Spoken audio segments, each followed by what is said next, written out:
Oh, and while I'm thinking of it, as far as I'm concerned, my ground rules are interrupt me or keep me from going off the rails at any point. I would much rather you tell me to shut the hell up than sit here for 20 minutes as I'm rambling on about Letterkenny again. So. No problem. We go off the rails so many times. I didn't realize there were rails. Exactly, right? I stick all that stuff at the end because it's fun, right? The little stories that we tell. If it doesn't quite fit in the main topic, then I'll strip it off and stick it at the end for those that stick around and like to listen to us that long. So sounds good to me. All right, so let's begin. Mm-hmm. Welcome. There it is. There we go. Those are the fun ones to stick in, let me tell you. To be fair, this is a little awkward for all of us. Always.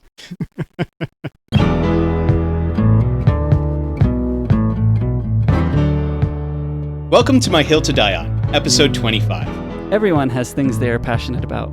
Things we want our friends to try and experience. So we've convinced each other to try different things. And we talk about these experiences to see if we can get just one more person to join us on our hill to die on. So, as you could hear, we actually have a special guest with us today. Hello. So, before we get started with everything else, why don't we have you introduce yourself? Sure. So, hi, I'm Casey Liss. You may know me as one of the three co-hosts of the super nerdy podcast, the Accidental Tech Podcast, or perhaps one of two hosts of the differently nerdy analog show or analog podcast on Relay FM. And you might know me from some iOS apps that I've written, or perhaps some cheesy YouTube videos that I tried to make popular and failed miserably, or just generally being a person about the internet. So, hi, gentlemen. How are you? Yeah, actually, we were at the grocery store one time, and I pointed out to my daughter that, this is a Golf R. Ah, nice. And my daughter didn't, of course, understand, but the guy was actually sitting in the car when I said that, and he goes, he knows. So that was kind of fun. That's incredible. Actually, my car is at Volkswagen for just normal maintenance right now, and the great thing about having a somewhat rare car is that people who know, but the bad thing is about having a somewhat rare car is that I just wanted to hand the keys to Volkswagen and walk away. I was kind of in a rush yesterday. And of course, the service people wanted to have like a 20-minute conversation about the car, which was very flattering and very kind of them. But I'm like, okay, gotta go. Let's move it along. So yeah, the reason this is the topic is the Accidental Tech Podcast, which is the show I think I'm most known for. That actually started as a car podcast, and it was called Neutral, and you can still find it. And as it turns out, three software engineers talking about cars, we don't really know what we're doing. Three software engineers talking about software, hey, that doesn't work so bad. So we pivoted, as you do, pivoted Neutral into being the Accidental Tech Podcast. And so, yeah, the reason cars have already come up all but like 2 minutes into the show is because that's something I'm kind of obsessed with. Especially, I haven't driven a Japanese car in quite a long time now, but Japanese car culture, at least my limited understanding of it, is that it is robust and quite interesting. And I think we might be talking about that a little bit later. Yep. I unfortunately will not be able to add too much to that conversation simply because I have not driven since I've been in Japan. Is that sad or is that good? Well, honestly, given the public transit here, I'd go with good. Mm-hmm. Yeah. For a single person like Ryan, it's definitely the way to go. Even when I had little kids, we pushed that until our kids were probably 5 is when we started driving more often. We took public transportation most of the time. So I think unless you're a family that needs to get to like specialty stores all the time, like to get kids things, then using public transportation and even the occasional taxi, even though taxis in Japan are much more expensive than America, it's still cost effective. I think it's still okay. It depends on your love of cars, I guess. Fair enough. I don't know. It's such a foreign concept to me to have public transportation really at all, but particularly that's good because my impression of Japanese public transport, and again, we'll be talking about this later, is that it's extremely reliable and extremely on time. And my only real exposure to public transport in America is New York City and the surrounding area. And, I grew up not too far away from New York City, and I would not irregularly, as a high schooler even, drive 10, 20 minutes and then take a train, like a commuter train into Manhattan. Which, by the way, as a parent of a 5-year-old and a 2-year-old, the thought of sending either of them into New York City at 16 years old, like, what were my parents thinking? I hope I have the gumption to allow this sort of when my kids are older. Because sitting here now, there's no freaking way I would allow that. But anyways, we would take the Metro North into New York City and then use the subway once we were there. And I love the Metro North. I love the subway, although I haven't ridden either in probably 10 years now. But reliable and clean are not words I would use to describe New York public transport. Whereas, again, my impression of Japanese public transport is that it is both reliable and extremely clean. Well, I grew up in Chicago. Oh, okay. Mm-hmm. And so the public transit there, mostly the L train, I would describe as a moving toilet. Lovely. So moving from that to Japanese public transit, I will say you love everything about it and you would cry if you ever had to leave it. Yeah, I can understand that. I actually spent a few years in Naperville as a kid, and one of the few memories I have of Naperville, which is, loosely defined suburb of Chicago, is that they used to have like a double-decker commuter train to run into Chicago proper, and I remember riding on the top of that as like a 10-year-old and thinking this was effectively space for all intents and purposes. Yeah. It was amazing. The Metro train, where my parents moved out to, is actually right by one of the Metro stations. Oh, nice. So, yeah, I know that train very well. Now, is this the time in which I'm allowed to ask, how did you end up in Japan? Of course. Because selfishly, for my benefit, can we discuss how two Americans, yes? Yep. Have ended up all the way over in Japan? What was the course of action here? Well, for me, I actually had a very interesting way of getting here. After I got my degree from college, I basically spent a year trying to figure out what in the world I was doing. My bachelor's degree was in philosophy and theology. Oh, very, very easily. Marketable skills. Marketable skills. That's what I was looking for. Thank you. Yes. So I worked at Starbucks for a year. Yes, you do. And eventually I found a job teaching English in the public schools in Japan. And I found it. They actually, for some crazy reason, hired me. So I came out here, taught in Japan for 2 years, I think. And then said, hey, I like this teaching thing. This thing fits me well. So I returned to America, got my master's degree in education, taught in America for a year, and then applied again to a bunch of international schools, mostly due to the fact that the school that I was working at in America was a experience that I did not want to repeat another year of. So I was applying to international schools pretty much everywhere in the world, and the school that I ended up working at, I'm still working at, was crazy enough to say, hey, we'll hire you. That's incredible. Well, the camera was off when we were doing the interview, so no. Yeah. No, the camera was on. I think. Maybe. No, the camera was on. I remember that interview. Oh, good. Yes, you better remember that interview. That's incredible. So at the end of the first 2 years, how good was your Japanese? Were you fluent? Were you passable? Were you not even close? Where were you? I was passable. Okay. I could get by through basically my daily life, but if you wanted to ask me anything deep and meaningful, that wasn't happening. Unfortunately, since I've been working at a international school where my entire day is spent in English, I haven't had a whole lot of time to get much higher than that. Interesting. I am still passable. I am better than I was, but I am nowhere near where I'd like to be. I think it is a lot of the people around me right now, especially because I am working at a school all day, and then usually when you get home, you're tired, so you don't want to go out too much, except for the weekends. You get a little bit further, but not quite as much as I would if I had, studied more. It's understandable. It's funny. My wife, Erin, she taught high school for 8 years, and it appears to me that other countries tend to get it a lot better than America does, and that teachers aren't considered like the scum of the earth as they seem to be here sometimes. But nevertheless, it is certainly a somewhat common thread, I think, that teachers don't get the respect I think they so utterly deserve almost anywhere. So you saying that you had a year in America and you did not want to repeat that is not at all surprising to me. Even just as the husband of a teacher, this is not at all surprising to me. So I am sorry to hear it, but I am not surprised by it. It was a very rough year. It made me question whether I wanted to continue teaching. But eventually, the school that did hire me basically hired me as a technology integrator, but also as a teacher. So my job is now basically, my job has changed since then, but my job was half teacher, half tech integrator. Now I'm mostly doing programming assisting with Nate. Oh, excellent. So that's a perfect segue. Nate, how did you end up there? My uncle has been working here for quite a long time. So I have known of the school for a while. I came out of college and I was doing an kind of an internship at Time Magazine in New York City. So actually that public transportation system, I would take it every day to get to Rockefeller Center area from Jersey. Oh, yep. So it would be the PATH train and then the subway, although sometimes I would walk in the early days of Audible listening to my book. It was kind of fun. Did you mention one time an Alpha Smart on one of your shows? I don't think so. Okay. Anyway, I played with an Alpha Smart on those trips. Quite an interesting device.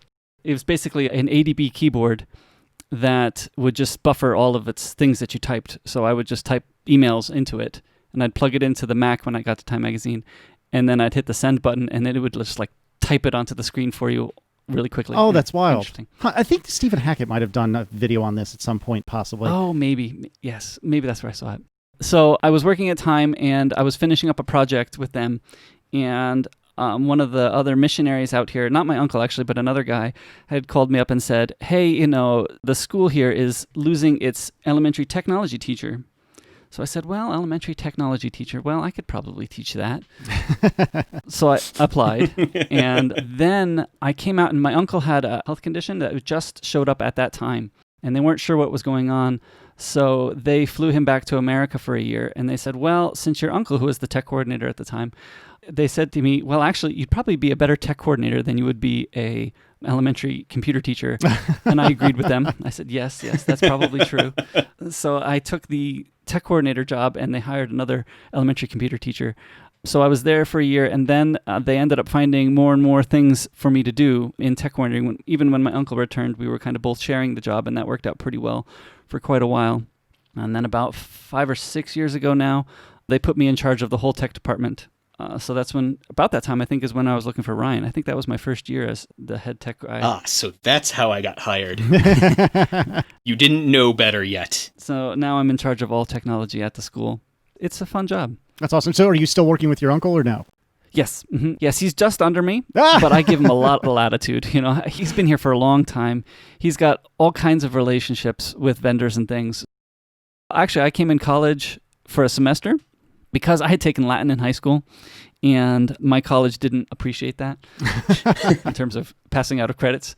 So I had to take 2 semesters of a language, and I decided that, well, they have this study abroad program in Japan, and I can get 3 semesters of a language even though I only need 2. Plus, it's in another country, and if I'm really going to learn a language, I might as well go there. Right. So I took the equivalent of 3 semesters in 1 semester here, and that was quite fun. But still, I'm not as good as Ryan in Japanese, though. Oh, wow. Am I actually better than you? I would think so. You can have a conversation. I don't think I can really have a conversation. Maybe I just underestimated? I don't know. I can sometimes have conversations on the phone if it's technical in nature. Like I can call up the cable guy and talk about my internet service and get most of it understood. And then there's a bunch of questions I'll pass off to my wife, who understands more. And I can talk to the vendors we have come into school now because I've just practiced talking those specific words. But like any other conversation beyond technology, I struggle greatly. Yeah, that is utterly bananas to me. It's not that you're doing anything wrong, but I cannot fathom living somewhere where having a conversation with almost everyone I see on the street is something that is fraught with peril. Like, I respect the junk out of the fact that you are willing to reside in a place where you can't just walk into a grocery store and have a conversation. That scares the pants off of me when I travel to another country, even if it's something that's like, vaguely similar to English. Like, I've never been to Spain or Mexico or anything, but, I took a modicum of Spanish in high school and I've forgotten all of it. But even the thought of going to like Spain, for example, and having to have a conversation is terrifying to me because I guess I just don't get out of my bubble enough. But I've been overseas a handful of times. But like when I was in Greece for a wedding several years back, where this is a language that I clearly cannot just fake it, and it was terrifying. And so I cannot fathom, well, for me anyway, what would be like this latent terror just under my everyday dealings for forevermore, as far as it seems. So I deeply respect the fact that both of you are willing to put yourselves in and live in a place where it's not just second nature to go have a conversation. That's extremely cool and extremely brave. Well, and I think one of the interesting things is Japan bends over backwards a lot to make things available to foreigners, which is not something America ever really does. That's I did true. notice that. And sometimes I do feel very rude because companies will have English support lines, which is amazing, right? And I feel rude, like saying, hey, can I speak to the English support person? Because, it feels very privileged, I guess, maybe saying it that way, right? Yeah. Like, wow, I only speak English. Can you give me somebody who speaks English? But they'll often have it, and then they'll bring someone up who speaks English, and then you'll be able to solve your problem. And it's just amazing. Like, even, like, for instance, all this COVID stuff, there's English websites out there that the government has produced. Like, I've regularly frequent the Tokyo metropolitan website that has all the COVID stats, and it's in English. It's translated in English. It's wonderful. I can see all the information I want to see. There are a lot of things that help.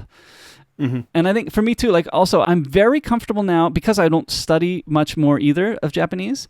I'm very comfortable with the language that I know. And so, like, I can walk into a grocery store and ask where the food that I want is, because I'm very comfortable with that language. But, you know, if they're asking me the weather or how my children are doing at school or anything like that, then you're going to get over my head. And even the transportation, like the Top Gear, they're showing that scene where they're wondering where they're going the right way on the subway. Yep. As soon as they showed, I said, oh, they're going the right way. I could just tell because I can read the signs. Cheater. Why are they taking so long on this scene? Oh, they're building suspense. Right. It took me a while to realize that, but I can, but that's because it's transportation like Japanese, and I can read that. But that's it. I can read that. But you show me some other book that's in Japanese, and I can't read that. It's fascinating hearing you phrase it as transportation Japanese. That's to quote John Syracuse, one of my co-hosts, that's a thought technology I was not aware of and prepared for, that you can segment a language, and I think this is probably true of just about any language. You can segment a language to, like topic specialties, if you will. And I do understand what you're saying. I just never thought of it that way. And yeah, I can see what you mean, that, the particular spheres that you are forced to interact with, it sounds like you're reasonably comfortable. It's just getting off the beaten path where things take a turn for the worse. And that makes sense. Oh, yeah. And for me, the place where I'm strongest is actually my listening ability. I can usually understand most of what people are saying to me. It is coming up with the words to respond to them that I usually fall apart on. Right. And so to prevent that, the thing is, there is a lot of patterns that is in the Japanese language, and a lot of patterns that many people will follow. And so if you know the pattern, you can know what the proper response is before they even have finished their sentence. Oh, fascinating. Huh. Especially for the basic things, going out to eat, ordering something, asking somebody some random thing like that. Usually everybody has a patterned call and response. Yeah. It's funny. I told you guys privately via email that I have a good friend who is an Australian expat that has been in Tokyo for something like 20 years. He's married to someone who grew up in Japan. I don't know if his kids are going to a international school or not, to be honest. But I was talking to him at WWDC several years back, which is the big Apple conference that used to happen in person every year, but didn't this year. And anyways, I was talking to him about learning Japanese and what Japanese is like. And to be clear, this could be utter BS, and I could be lying to you guys, and I wouldn't be any wiser. But his description was that Japanese as a language was, I don't know if he said pattern-based, but just it's much easier to understand. There's far fewer rules than English, which of course is a pretty easy thing to accomplish. But according to him, it's really not as complex as it appears at first to a Westerner. I don't know if that was your experience. I would say it is very pattern-based. Actually, the thing that is preventing me from getting further in my language acquisition is the fact that they have 3 alphabets. Oh. There is hiragana, katakana, and there's kanji. Okay, I've heard all these words, but they didn't mean anything to me. That's quite all right. The problem is, kanji, there are thousands of symbols. And each one means a different thing. Right. They can be pronounced in usually 2 different ways. Things like that. It is my reading that is preventing me from getting further in my language. Interesting. Because where other language are more phonetic-based, where they grew out of the phonetics, Japanese seems to have more grown out of the writing. Gotcha. Huh. That is fascinating. I would say that I'm probably at a 3rd grader's level of kanji. Like, I haven't gotten past that level. Which is serviceable, I would imagine, in simple scenarios, like everyday scenarios. I would imagine that's reasonably serviceable, isn't it? Yeah. And that's where the travel Japanese works, is that most of that stuff is at that level. Right. Yeah. They do want to keep it simple, because a lot of parents do send their little kids on the bus or the train to school in the morning. Right, that's fascinating, but it makes sense. So, Nate, are your kids in an international school where like English is spoken, or are they in a traditional Japanese school, or how is that working? Yeah, my kids are at the school that I work at. Oh, okay, yeah, I guess that's... And my wife teaches high school there too. I guess that's the obvious answer to the question. I didn't even consider it. There are a few staff members at our school that don't necessarily send their kids to our international school first. Some of them who really want the full Japanese experience will send their kids to the public schools for a few years and then bring them to our school, for middle school usually is how it works. Once they graduate Japanese elementary school, the timing varies, but some families choose that route. My family didn't. I married a Korean woman who was teaching at the school too, so I would rather my kids learn more English and Korean than Japanese at the current moment. Yeah. So we decided not to do that with various other reasons. So how's your Korean then? It's getting there. The problem I have is my in-laws speak Japanese, and so I will talk to them in Korean and Japanese mixed. Oh, gosh. And they understand me. Oh, gosh. And then my not quite trilingual mind, when I go to Korea, then I can't separate out the Japanese. That's really hard. I'm not good in any of the foreign languages enough to like, oh, that's Korean, oh, that's Japanese. I'm getting there, but I'm definitely not good enough at that yet. So yeah, it's very dangerous for me to go to Korea because you cannot speak Japanese to a Korean person. That is like an utter insult. So. Oh, no. So then what about your kids? Are your kids like triply fluent, or are they kind of an amalgamation? What's their scenario? Not quite yet. They're learning Korean. They can understand it, and they're learning definite words. Like my wife will speak complete sentences in Korean, and they will understand them, but they're not yet comfortable speaking. They don't have enough practice doing that, and they're not brave enough to try, and hopefully they will at some point. But now that is so fascinating.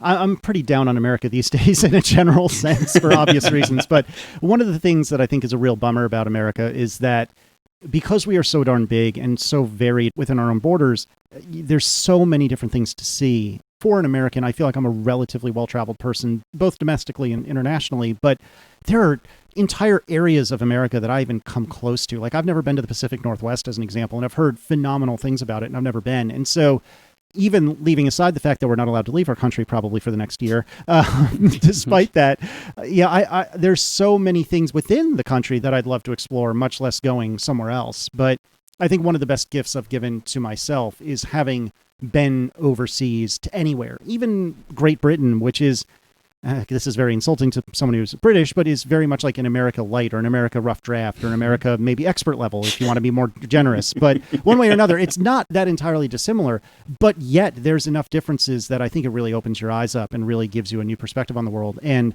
one of the things that I would love to do one of these days, if we're ever allowed to leave, is I would love to visit Tokyo particularly because, my friend I had mentioned earlier is there, and now I can claim you guys as friends. And so you guys are there. And I feel like a lot of the genuine fear I have of being somewhere where I can't even look at the words and figure out what they mean.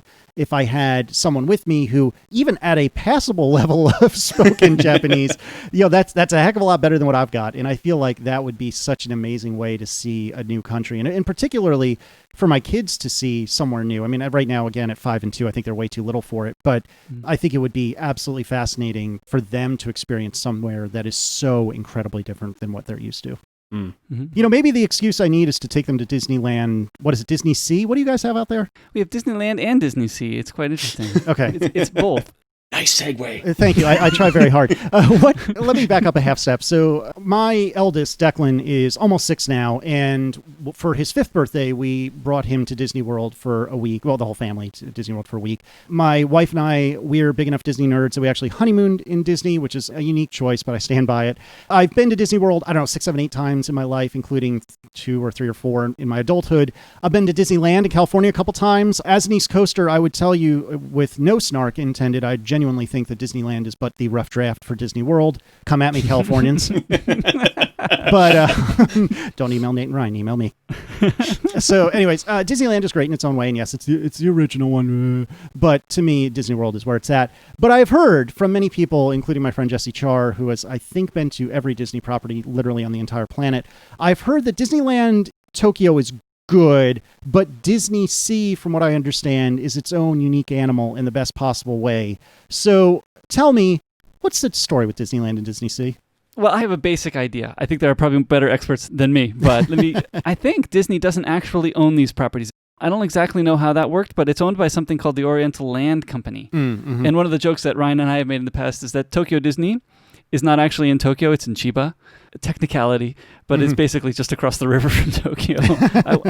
I'm assuming they built it after the line was drawn. Yeah, they had to have. Yeah, it is interesting. I mean, I guess it's very close to Tokyo, but it's technically in the next state over, you would say, I guess. Oh, gotcha. Mm-hmm. Yeah, it's like saying it's the New York property, but it's in New Jersey. Right. Like the New York Giants. Yep, exactly. Yeah, I mean, for example, the airport everybody arrives in is also in Chiba, but everybody assumes it's in Tokyo. Yeah. They call it the Tokyo airport, but you're landing in the next state over. That is fascinating. I mean, it's not unusual for sure. And I think the New York Giants, who happen to be, well, back when I paid attention to professional football, the Giants were my team. And yeah, their stadium is across the river in New Jersey. And so this is not an unusual thing. And I mean, even Orlando's airport in Disney, well, I guess Disney is not in Orlando. It's strictly speaking the way it works. I might have that backwards. Oh. And similarly, like Las Vegas is actually, what is it, Paradise, Nevada or something like that. You know, this is not an uncommon trend. But regardless, so it's across the river. It's not strictly speaking in Tokyo. Right, it's across the river. And I think they built it all on reclaimed land. So it's basically landfill that they've built on top of to make a park. Nice. That's a very Disney thing to do. Let's take a swamp or a landfill and screw it. We'll pave it over. It'll be great. Yeah, it'll be fine. It was opened in 1983. Just so you know. So yes, it was after the line was drawn. For sure then, right? Yeah. Actually, I went to the city office that Disneyland is in, and their whole reclaimed land section of the city office is like, it takes up a whole floor in a Japanese tower, which is pretty sizable for, like, I don't think our town has a reclaimed land section, but like there's a lot of I'm sorry, it was the liquefaction department. When the reclaimed land shakes because of earthquakes, it kind of wobbles like a jello. Oh, that's uncomfortable. They have a department just for that. Oh, I do not like the sound of that at all. Oh, no, thank you. Yeah, there are fun things about living in Japan. For a very interesting definition of fun. But yes, I'm with you. Jello ground is one of them. Yeah, I think we were both here for weren't you in Japan for the March earthquake? So that's a bit of a story, but the sum up is I had my ticket for when I was teaching English in the Japanese public schools. I had my ticket to go and teach, and the date I arrived was 1 week after big earthquake in 2011. Oh, you arrived then. I arrived after the earthquake. There was quite a mass exodus of foreigners. Yeah, all the other foreigners were leaving, and I walk in. And you said, hey guys, what's up? Where are you going? Where's everybody running to? Wait, is it a magnitude 9? Holy smokes. Oh, yeah. In Tokyo, it wasn't too bad, but it was pretty bad up north, like very, very shaky.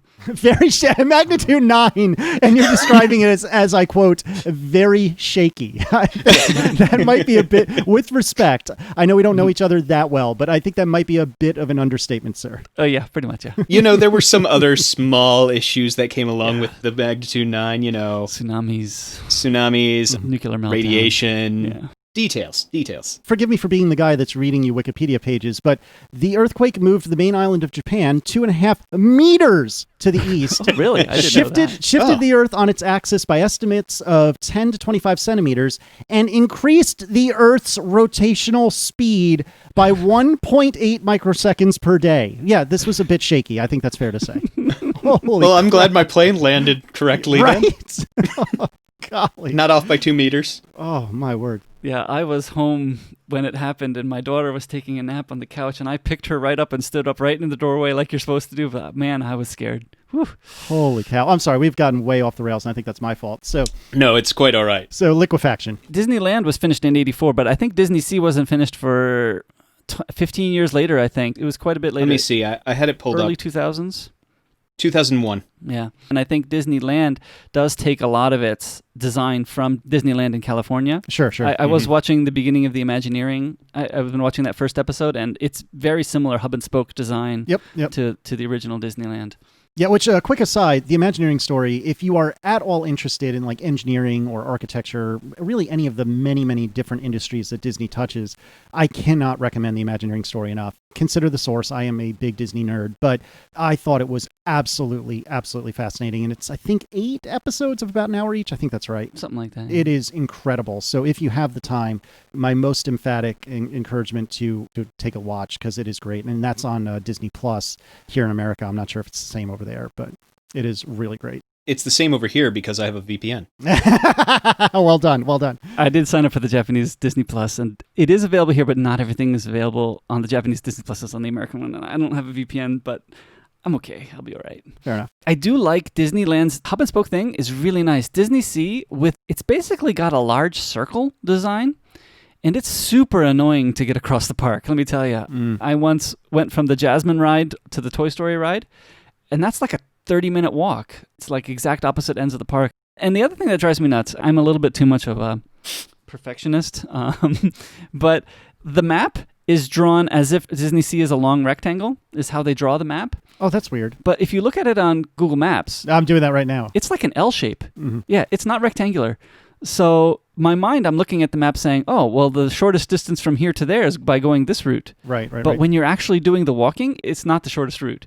So I have still yet to fully maximize my routes. Like, how do you get from here to here? Which is the best way to get through the park to get there? I haven't quite figured that out in many circumstances yet. Maybe I'm misunderstanding this, but it looks like there's an access road that goes directly into the park. I'm assuming this is a part that people can't see, but you can't. It's very unusual for me to see an access road cutting directly into the center of a Disney park that you can see even from the sky. Yeah. That is fascinating. I had looked at Google Maps and found that road, and when I went to the park the next time, I was specifically looking to see where they are hiding that road. And couldn't see it? Yeah, they do a very good job of hiding it behind, like, oh, it looks like fake buildings all through here. And like, yeah, on top of that's the road. And then when it gets into the mountain area, that Mount Prometheus thing, it's supposed to look like a train trestle that fits with the whole under, 20,000 Leagues Under the Sea theme and stuff. So it fits in that thing. But yeah, it's the road right there. But it's quite interesting going to the park and like realizing, oh, this is where they're hiding everything. How would you describe the premise of Disney Sea? So for comparison's sake, if you look at Disneyland, I think in Tokyo and certainly in America, you kind of have like a Main Street sort of thing. And maybe I'll talk a little bit more about Magic Kingdom, which is kind of Disneyland in the East Coast. There's like different areas. There's Frontierland and Tomorrowland and stuff like that. And it's all pretty well separated and pretty self-contained. But Disney Sea, I would assume there's a more aquatic theme to it. Is that fair to say? They do still have the themes. Mm-hmm. So instead of Tomorrowland, they have the Arabian Coast and Mysterious Island. Oh, okay. Mm-hmm. That sort of thing. Yeah, and the Nemo area. Gotcha. But I think, to me, I would categorize Disney Sea, though, as the date park.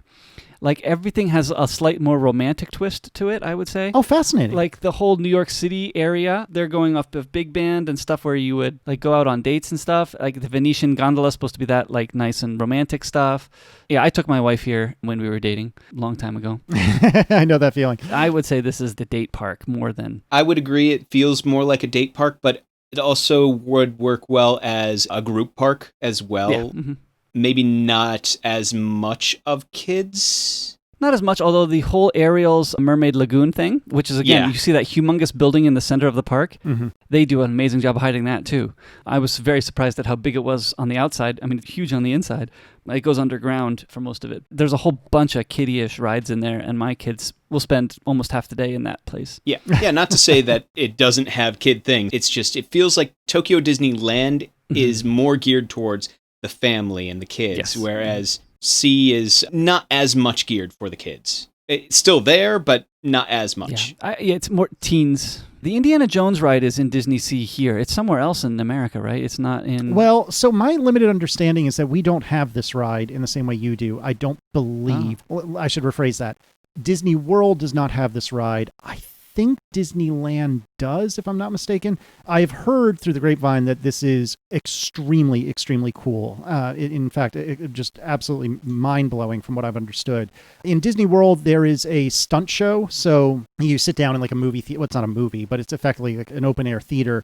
And they have stunt people perform stunts that are taken from the various Indiana Jones movies. But it's not a ride at all. Whereas what you're describing is a ride, isn't it? Mm-hmm. Yep. You sit in the Indiana Jones car and you go through the caves. Oh, that sounds super cool. You're looking for the Crystal Skull kind of thing. It's quite fun. It's too bad that they didn't make a movie about the Crystal Skull because, Yeah. You'd think that actually would happen. They should try that sometime. After they stopped after The Last Crusade, you would think, well, maybe they could try one more time to see if it would work. But you know what? I bet they'd ruin it. Yeah, they would ruin it.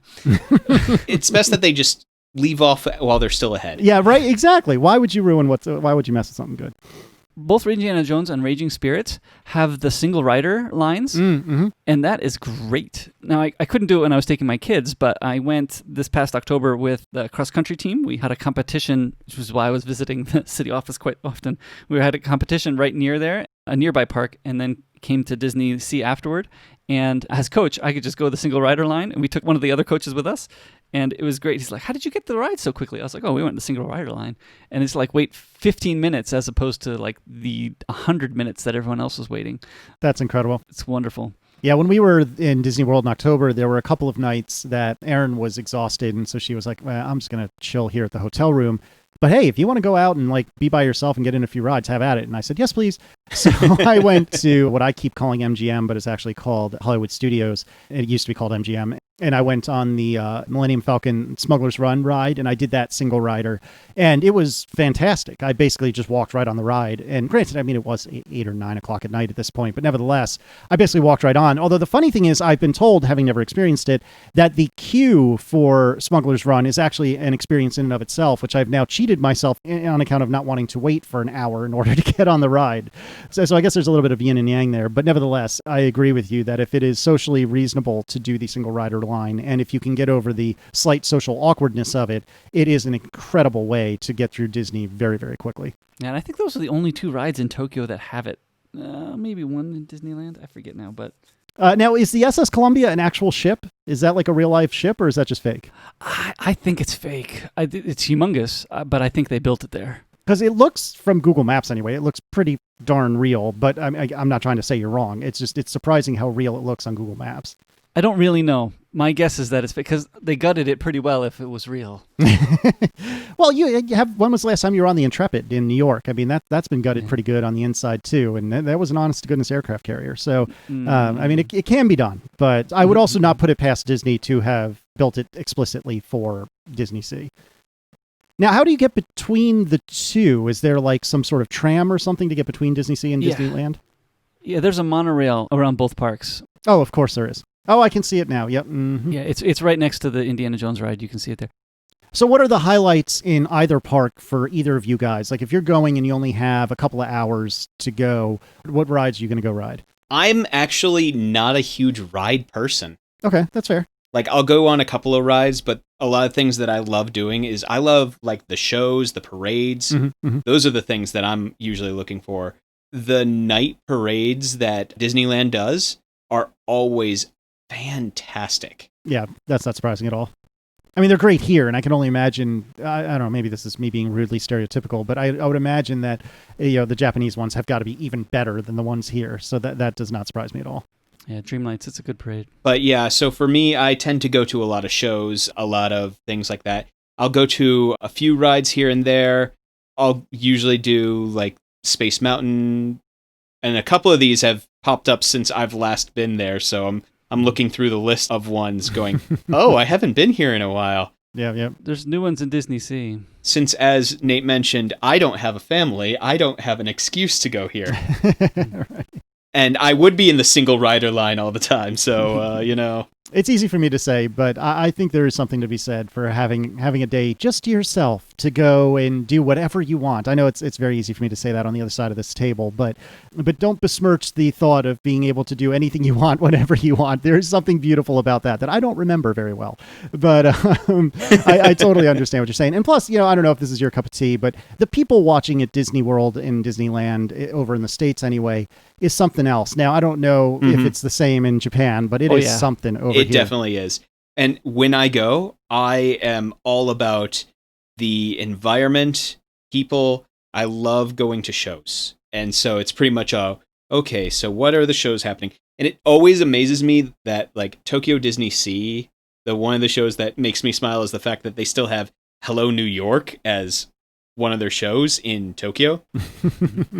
So that tends to be where I'm a little bit of a weird person when it comes to these things. I am not huge on rides simply because I tend not to like roller coasters. That was me up until recently. I know what you mean. And so I'm just like, it's not my cup of tea.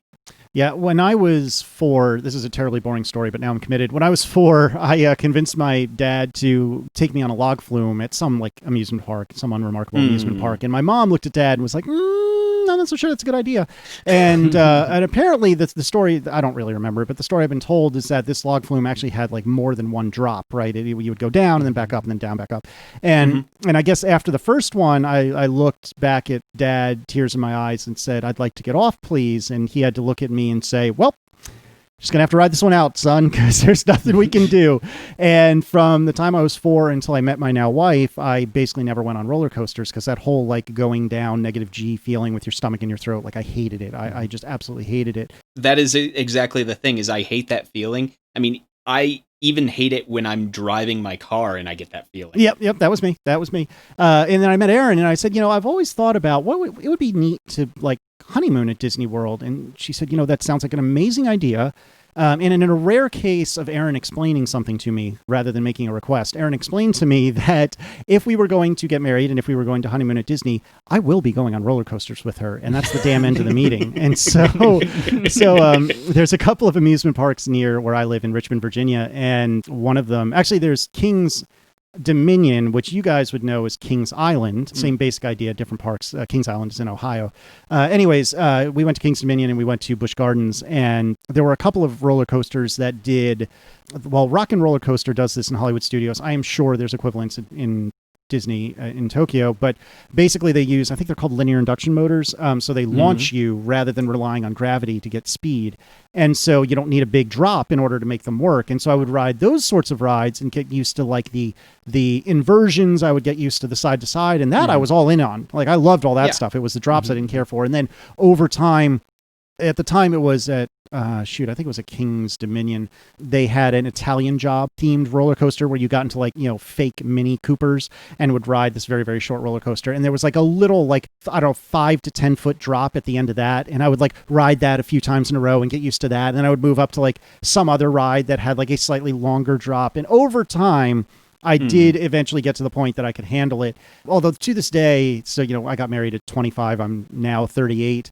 And to this day, when I go on a roller coaster that has a big drop, my key to success for you is take in a huge deep breath and hold it and like squeeze your stomach as much as you can, which at 38 years old is not that much anymore. But nevertheless, squeeze as much as you can and try to hold on tight and tighten up your midsection. And you will still feel that like stomach in the throat feeling, but it is, I don't know, maybe it's all placebo, but I feel like it's dramatically decreased when you get a belly full of air, really a chest full of air, and just kind of tighten down as much as you can. And that is my key to success. If somebody compels you to go on a roller coaster, then that is what I recommend, is a big suck in of air and hold on tight. If somebody compels me to go on a roller coaster, I will take your advice. However, when I go to Disney, I find so much more enjoyment out of the shows. Oh, sure. Simply because that's what I love to do. Absolutely. Actually, peek behind the curtain here is growing up throughout pretty much all my childhood, when I could be involved in like the drama stuff at school, that was where I was. Oh, that's awesome. So like I love that stuff. Mm-hmm. That's incredible. Yeah. So it's not just because I'm like trying to run away from the roller coaster. It's just, I genuinely think that the shows are really entertaining. They very much are at Disney World. And one of these days I'm going to get myself over to Disneyland Tokyo and Disney Sea. How are the snacks there? Is this the one that has like crazy popcorn, or am I making that up? Oh yeah, they got popcorn carts all over the place, all with different flavors. Yeah, and the churros are fantastic. Oh, that I did not expect. I mean, I believe it, but that is out of left field. I did not expect you to say that. I would say you definitely got to do. My favorite ride in Disney Sea is probably Toy Story Mania. They do have that at Hollywood Studios. And it's funny you mentioned that. When we were there with Declan and the rest of the family, he was obsessed with Space Ranger Spin, which is spiritually similar, but in execution slightly different. So Buzz Lightyear Space Ranger Spin, you're sitting on a cart and there's a joystick that you can move the cart. You can spin the cart around and you have a little laser gun and you're supposed to shoot little targets with your laser gun, and it accrues a score as you're going around, as you're going through the ride. And so when we went to ride Toy Story Mania, I was thinking that, this is going to be the same thing. And I mean, Space Ranger Spin is fine. It was fine on the first 10 times we rode it. It got to be a little less entertaining on time 15 through 20. But it was fine. And then we got on Toy Story Mania, and I will leave you to describe it. But suffice it to say, it was spiritually similar, like I said, but in execution, vastly different. And I loved it. I absolutely loved it. So how would you describe it? Well, one of the things I really like about it is even in the line, you feel like you are the Green Army guy size, right? You're that guy's size, and so the whole room is up around you, which is kind of a neat experience. But then they have you put on 3D glasses, and you are in a cart. So different than I think they call it Buzz Lightyear Astro Blasters here in Tokyo. Oh, interesting. Okay. But it's the same ride you were describing earlier. They put you in a cart, but you don't really get to steer the cart. You are kind of paraded around in front of different screens, and you are playing almost carnival shooting games into the screen in front of you. And with the 3D glasses, you feel like there is depth, and you are throwing your hoop or whatever pop thing you're popping, throwing darts or hoops or whatever into the things, and it feels like you're really doing it. So it's quite fun. I enjoy it a lot. Yeah, I wanted to ride that 25 times, and Declan was more interested. He was more interested in Magic Kingdom, which for you guys is Disneyland proper, which made sense. He was just freshly 5, and he wanted to spend time there. But the couple of times we made it into Hollywood Studios, I loved Toy Story Mania. I thought it was incredible. My other favorite ride here is the Journey to the Center of the Earth ride. I don't know if it's the one that's basically right under Mount Prometheus. No, I don't think that we have anything like that. It's quite a fun ride. I like that one. It moves quite fast, and there's a moment where it pops out. If you're looking at Google Maps, northeast, you can see a little bit of tracks just off the peak of the mountain. That's where you kind of pop out, and then you drop right there. So you're seeing all of Disney in front of you, and you're popping out and going down and inside again. And that's quite fun. This strikes me as somewhat similar to Expedition Everest in Animal Kingdom. So with Expedition Everest, there's a similar moment where you come flying out from like a completely fake indoor Mount Everest, and you come flying out on your roller coaster car, and you get to see like all of Animal Kingdom for a split second. It is very, very neat. I'll definitely have to check out the ride along for this after we're done recording. One of the interesting things with this is they put you in an elevator to say like, oh, you're going down into the earth, right? And all the things look like you're going down, but I figured out earlier on that no, you're going up a floor. I don't know how they do that and how they do the G's, but you're actually going up a floor, because that's where, when you get off the ride, you're going down into the thing. And so the cars are just going straight in, and the next room, of course, is where everybody's getting on. So we must have gone up a floor in that elevator. Oh, that's wild. They bring you down in the line, down into the mountain. So that elevator must have taken you up to get into the ride, when all the effects make you feel like you're going down into the earth, which is kind of fun. And my understanding is at night, as with most Disney parks at night, I guess it's supposed to be lit extremely well and extremely cool. Yeah. And no, it looks super fun. Disney Sea has a lot of ocean, like they don't have parades like Disneyland does. Everything is in that center Mediterranean harbor area. Actually, if you take the 10 o'clock little river off of Mediterranean Harbor, you can actually see all the boats parked in their docks there in the Google Maps picture. But all those boats come out into the water, and they have like fountains and light up stuff, and it is pretty fun. I think I don't enjoy it as much as the Disneyland parades, because I feel like you're just so far away. Oh, interesting. Okay. While it is cool and looks very nice, there's just separation. And we're at Disneyland, like they're right up in your face, right? Right. So I do feel like the separation detracts from it, while it's still a fun show. No, that's super cool. The way you describe that, it reminds me of like in Epcot. So with Epcot, you walk in and there's rides and stuff, and it's sort of vaguely similar to the way it looks in the Magic Kingdom or Disneyland. But then there's this big lake, and then around the back of the lake is what they call the World Showcase. So they have like a fake Japan, they have a fake Great Britain, they have a fake France, and a fake Mexico, and a fake Norway, and so on and so forth. And they do these incredible fireworks shows that are launched from that central, I can't think of the name of that central lake there. But, World Bazaar? Maybe. Well, World Showcase is the thing behind it. I don't remember what the name of the lake is. It doesn't matter. But suffice to say, there's a bunch of fireworks there, and that is super cool as well. I had a question for you about fast passes in America. Oh, yes, please. In Japan, now I've never bought a package deal, so I don't know if it's different if you buy like packages with hotels and things. But most of the time, you can get a fast pass at a ride. So, for instance, the Nemo ride, which is it's kind of like in the Adventureland of Disney Sea. Actually, the Nemo ride is very similar to the Star Wars ride, where you're getting into a ship with 40 other people, right? And you're presented a picture on the screen, and the whole ship moves and things like that. Oh, you're talking about Star Tours, not... Star Tours, right? Yes, I'm with you. Yes. But that is what I meant to say. Well, it used to be, for the longest time, that was the only ride, the only Star Wars themed ride, that is. And now, they've got Smuggler's Run, and they've got the new one that opened not too long after we were there. I forget what it's called now. Rise of the Resistance, which is like 6 months old or something like that. But yes, I'm with you. Star Tours is excellent. It's old school, but it's excellent. So the Nemo ride is very similar. It's just you're in a ship that shrinks down to Nemo's size, and then you're floating around with Nemo. But they do have multiple stories. So one of the times we went, we got a fast pass at the machine. There was an hour wait-ish to the fast pass, something like that, to be able to use it. Mm-hmm. So then we got into the line of the Nemo ride also, waited the 40 minutes for the line, did the ride, came out. Our fast passes were ready, so we went right back in again. And because it's like Star Tours, it had a different story the second time we went through, so that was quite fun. Sure. All in Japanese, but still you can understand kind of what's going on. When we go, we try to go when there's when all the Japanese kids are still in school, so the parks are fairly empty. Nice. So that fast pass experience worked very well. Often, though, if you're getting a fast pass for farther in the future, the ticket will tell you when you can request another fast pass so that you can't just go around the park collecting fast passes. Right. So does it work fairly similar like that in America too? Not anymore. So when fast passes were new, which was probably late 90s, I think, or if not like the early aughts, it used to be that you would take your park ticket, which I believe even then looked like a credit card, and you would insert the park ticket into a machine that was physically situated near the ride you wanted to enter, and you would get a paper ticket that you would then hold on to. And just like you described, it would say, okay, your fast pass window is, let's say, 3 to 4 in the afternoon, and you can request a new fast pass at 3:30 or something like that. And that's the way it worked for years and years and years. And then when Erin and I went for her 30th birthday, we also went to Disney for her 30th. I surprised her with a trip. They were starting to test what they call magic bands. I don't know if this is a thing where you guys are, but no, not yet. It's effectively a bracelet that Disney will give you, quote unquote, for free when you're paying, multiple thousands and thousands of dollars for your vacation. And that works as your park ticket. And it's all like NFC, RFID or something like that. And so rather than inserting your credit card into a machine or inserting your credit card into the door to your hotel room, you just wave your arm, near a reader, and that's your ticket. And that's what lets you into the park, would let you get fast passes, etc. But in the last few years, I couldn't put a finger on exactly when this started.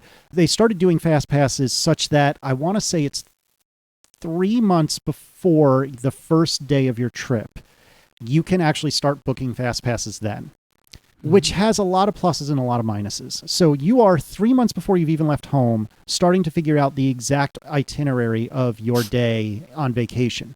Now, I am about as type A as they come, and Erin is even more anal retentive than I am, but nevertheless, the two of us have never really loved the idea of planning a Disney vacation to quite that degree, that far in advance.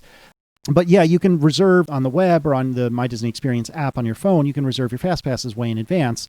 The other tough thing about that, though, is that in Disney World, at least, and I think this is true of Land and probably of your guys' Disney, there's a tier of ticket called a park hopper ticket, which effectively means rather than being locked to a specific park all day long, you can bounce between them as much as you want. So you could start the morning in Magic Kingdom, you could end in the evening in Epcot, or you could even go for fireworks at Hollywood Studios if you want. Do all 3 parks in one day.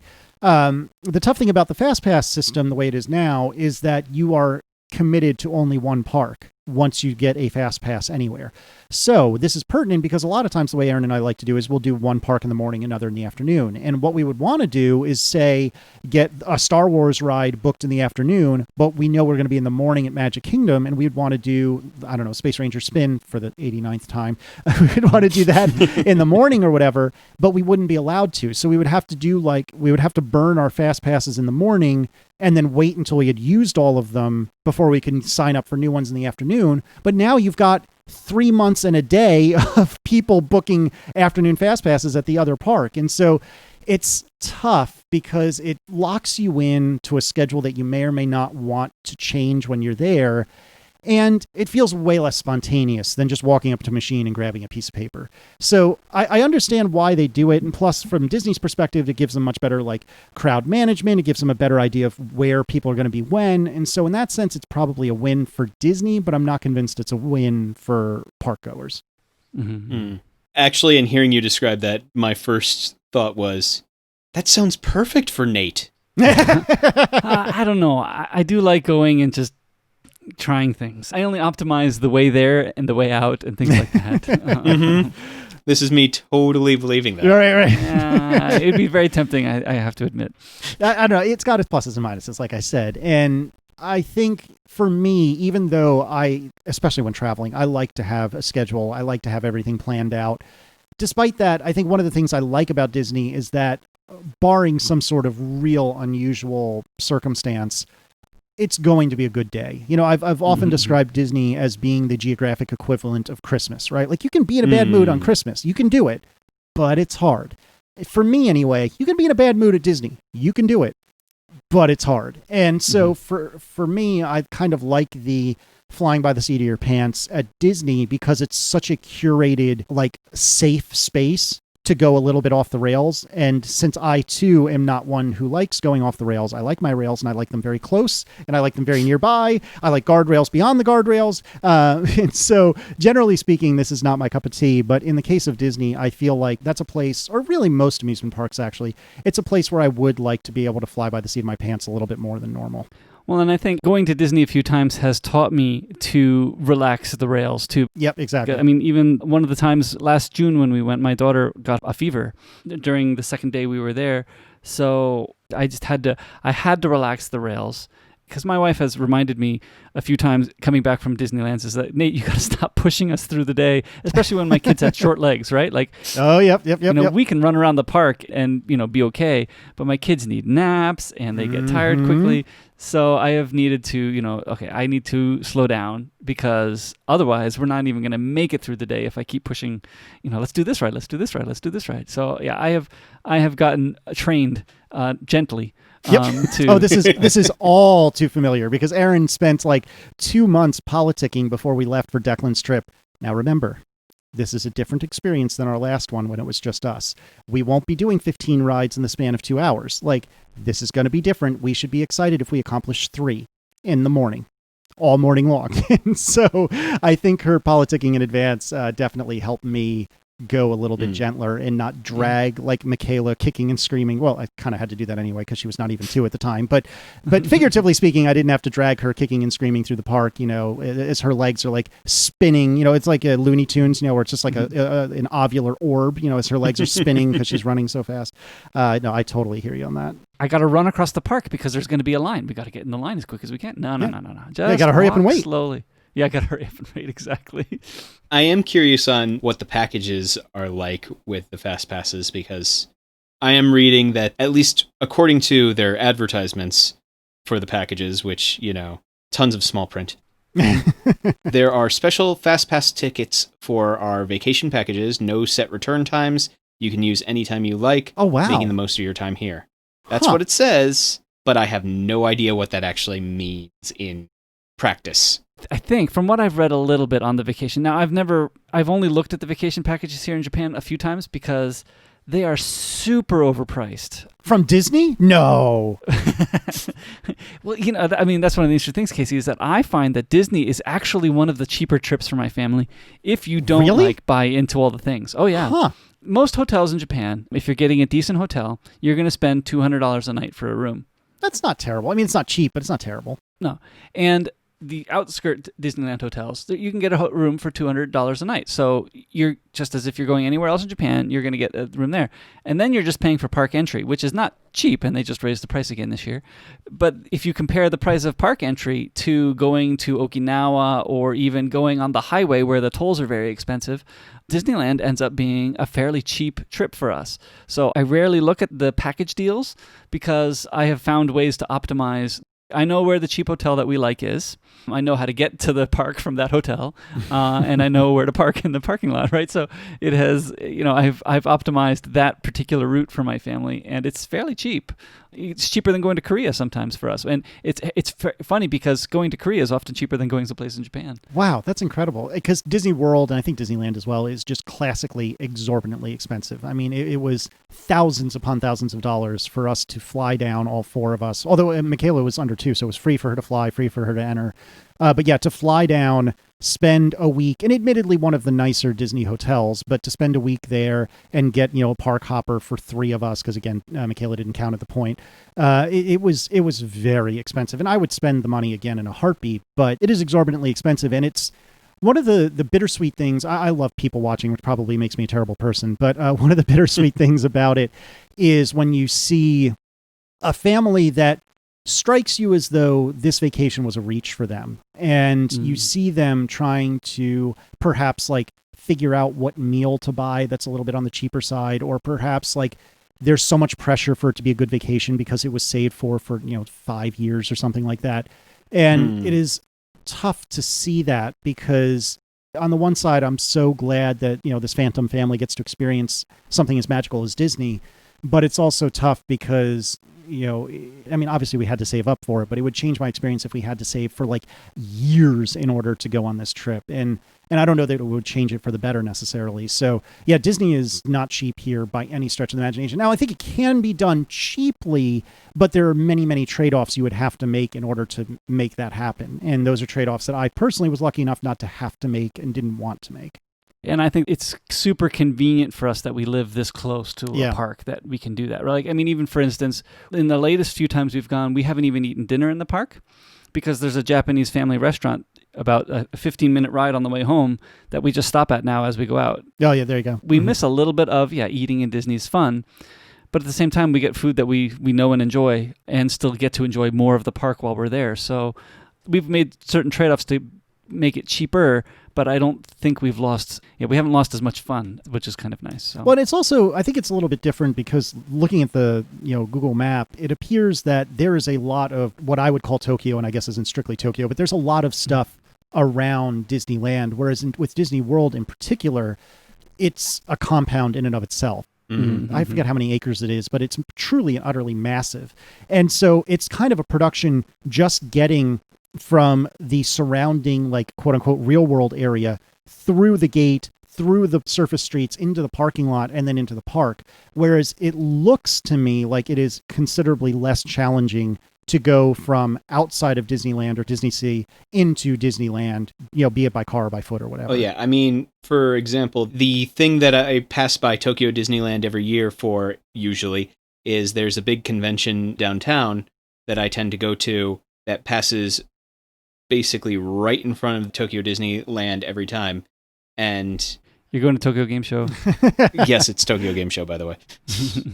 Oh, that sounds awesome. Right in front of it every single time. And just how close it is to everything else that is happening in Tokyo. The fact that I'm passing by it going to another convention right. is kind of how emblematic that it is, how close it is to everything. Yep, that totally makes sense. We have on a kid, especially when our kids were younger, and we would, trying to control a little bit more what they were eating as we would go to Disney.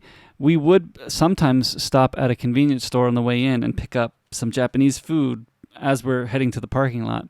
You're not supposed to bring food in with you, but we have done that occasionally, and it saves some money. But for young kids who need like a little more predictability in their meals, it was totally kind of nice and convenient. Nate, you've said it now. The mouse is going to come after you. Yep, you're doomed. I brought food in.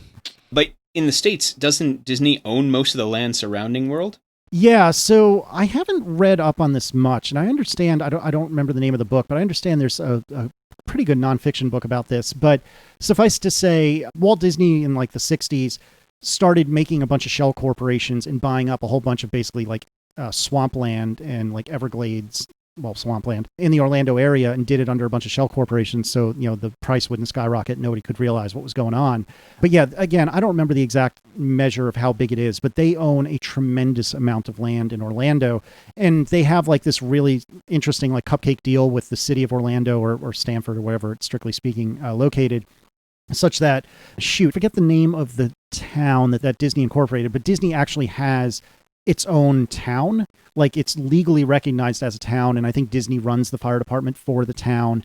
Maybe it's Celebration. I don't remember what the name of the town is, but it's Lake Buena Vista. Lake Buena Vista. I'm almost sure that's right.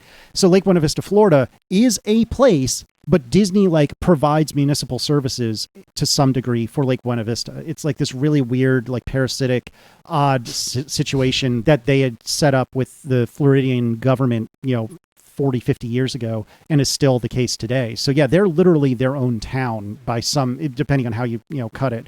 And yeah, it's just, I cannot overstate how massive a compound it is. And, when we go, we will get on the plane, and this is also what makes Disney so magic.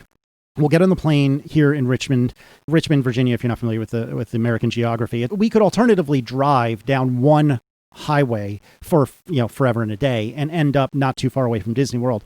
But anyways, we get on a plane, we go one stop to Orlando, and we don't collect our baggage. We walk directly to a particular area of the Orlando airport, and we get on a Disney-owned bus Disney brings us to our hotel. We check into our hotel. We still haven't seen our baggage, mind you, other than carry-ons. We check into our hotel. We dump our bags in our room, our carry-on bags in our room, and then we go to the park. And by the time we come back to our room, the checked luggage that was in the bottom of the plane has magically appeared in our hotel room.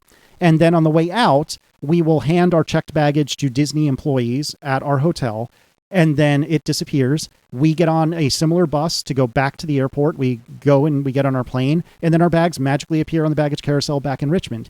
And so all of this is like completely catered and curated and cared for. And once you're in Disney, like I've never rented a car while I'm at Disney. I've never had the need to get in a car while I'm at Disney. They have their own public transportation to get you between the parks and to go everywhere. Obviously, there's food everywhere. There's sort of kind of convenience stores on site, which of course are marked up ridiculously. But all of this is to say, when we go in the airport, then we go to Disney, then we go back to the airport and go home. You know, there's no anywhere else. It's just Disney and home, and that's it. And well, an airport, of course. And that strikes me again as being slightly different than, I mean, I'm sure you could have that experience at Tokyo Disney, but it doesn't strike me as though that's your average experience. It's certainly not for you, Nate. It doesn't strike me as your average experience. No, not for me. No, I look to optimize too much. All right, so we sent you some interesting snacks. Actually, before you describe them, I think it might make everyone laugh if I describe this ridiculous pile of sweets and things that I have in front of me. So, first of all, thank you for sending them. That was very kind of you, and I'm glad that you could find some sort of even quasi-acceptable thing here in the States, because as I think you guys had said, shipping from Japan was unaffordable, which is not surprising. I have, and I apologize for all the noise, but, you know, you're going to have to suck it up. So here I have Japanese rice cracker, himemaru, which looks to me like almost like a tater tot from the exterior. I have not opened any of these bags yet. And it seems that this entire bag, which is not small, mind you, has a mere 3 servings in it. And it does have, this particular one does have what I would recognize as an American nutrition facts label. 3 servings is 160 calories. Given that that's a third of the bag, that ain't terrible, but I guess rice crackers, that makes sense. I have here Calbee Jagariko Original, which looks like French fries almost, like uncomfortably uniform French fries, where they're all perfect cylinders. And it says flavored potato snack on it. Reading on the back, a crunch elevated potato snack that's crunchy on the outside and crispy inside. The secret is pairing hearty potatoes with real bits of carrots and parsley. Seriously crunchy, so delicious. So yeah, that looks interesting. Right now it is 9:30 in the morning, so this is a little aggressive on my part, but I'm willing to do this for the show. Where would you like me to start, gentlemen? I think let's start with the senbei, the rice crackers. The rice crackers, okay. All right, so let me... Yeah, I'm going to open this guy on mine. We bought similar items here. The rice crackers, I think, are the most similar to what you got. I was having a hard time exactly matching what we found for you here in Japan, but... I feel like I can recognize this smell. I can't place it, but I feel like it's a smell I've smelt before. Now, one of the cardinal sins when recording a podcast is chewing on the air, but sorry, buckle up, everyone, because here we go. All right, Japanese rice cracker himemaru. Oh, very crunchy, very crunchy. You know, I watch so much Food Network, which is a very American channel to exist at all. You would think after all this time, I would be able to effectively describe food other than saying it's crunchy, but apparently not. So it is extremely crunchy. It is a very good taste. It has a little bit of a kick. I wouldn't say spice, but a bit of a zest to it, if you will. I will say, having only grabbed 2 of them, my hands are effectively rice cracker at this point. There are so many crumbs stuck to my fingers. It is hilarious, actually, including the fingers that I'm not even pinching the rice cracker with. So apparently just reaching in the bag was enough. But yeah, very good. Yeah, if it's anything like the ones that we have, it's most likely a soy sauce flavor. I would buy that. Yeah, I would buy that. So it has a little bit of a salty kick. Yes, absolutely. That's pretty good. I have had, what are they called? You know those, they're like the size of maybe a hockey puck, but they're like rice cakes, if you will. Cake is not the right word for it, but they're like, they're basically air. They're the jet puffed rice pucks. Yes, we're saying the same thing. This is not that. This is way crunchier and way denser, and I'm now on like number 4. This is quite tasty. Oh yeah. Yeah, we serve these at school, like at our meetings when we have people in and stuff like that. They're just great little filling snacks to just pop and not have to worry too much about how terrible they are for you. Yeah. No, this is a really good finger food. I enjoy this. I'm going to stop now because I don't want to fill up on these, but that was a good pick. I like senbei. After a little while, you get a little salty, so you definitely have to have water with you. Yeah, I definitely just had to take a hit just a second ago. You're exactly right. but I do like them. And you are right. When I hear the word rice cracker translated, I do think of those hockey pucks. And yeah, it's definitely not that. It is much better. All right, so I would like to issue a demerit for the Jaguarico because I am needing scissors to open them, despite the fact that they have a resealable, like, zip top, but there's no very American, like, just tear it open, sort of like perforation or anything. What we have here in Japan is a much nicer, like, cup thing, which is kind of what I was hoping to send you. Yeah, that's a cup with a pop top. Oh, yeah, that sounds much better. So, yeah, I couldn't find that on Amazon. Maybe I'm being a typical American jerk, but this strikes me as very, very Japanese. On the back, on the portion that I have now removed in order to gain entry to the good stuff, there are 3 little squares that are about, I don't know, a quarter to a half an inch for each one of them. One of them has what is apparently a person eating one of them, and it says crunchy. Then there's another one with somebody doing like the okay sign with their finger or with their hand, you know what I mean? Like, the thumb and forefinger in a circle, everything else standing up. And they're pinching one of these and it says not messy, which coming off of these rice crackers, which again, were quite tasty. That's a nice bonus. And then 30% less fat with a down arrow is the last one. So, all right, so here we go. I'm going to try. Yours is like a green package, right? Yeah, the green is the primary color. Yeah, it's Jaguarico Original. Yeah, which is salad flavor, which is funny. Yep. Oh, interesting. In Japanese, it says salad on ours. Oh, okay. I did not expect that. All right, so here we go. Jaguarico Original. Oh, very crunchy. Even more crunchy, I would say. I would not have said salad until you said something, but now that you have said it, you have incepted me. And yeah, I would buy that. Mm-hmm. Yeah, it did say that it had like carrots and something else in there when you were reading the thing. Parsley. Mm-hmm. Parsley. Definitely potato-based, which is a very, very right up in Americans' alley. Mm-hmm. We do love our potato-based fried. Yeah, sure. This, though, is much more of a puff of air or like something surrounding air. Whereas, again, the rice cracker from a moment ago, that had a heft isn't the right word for it, but like a density to it. Density. Yeah. This is definitely just air with the shell of stuff around it. Mm-hmm. But it tastes good. This tends to be really good finger food that I see given to kids who are good with solid food but just want like a quick snack. Mm-hmm. Yeah, I'd buy that. Oh yeah, we bought a pack of these for my kids. The one that I was hoping to send you, Casey, my wife quickly snapped that up when I told her we weren't sending it. And then she's like, oh, so I can eat the other one too. And she ate the other one, but I was like, no, I still need one. So I had to go buy another one. Oh, this is good. Yeah, I like these too. It's very French fry-ish. Mm-hmm. Again, I wouldn't have pegged it as salad until you said something, but no, I'd buy that.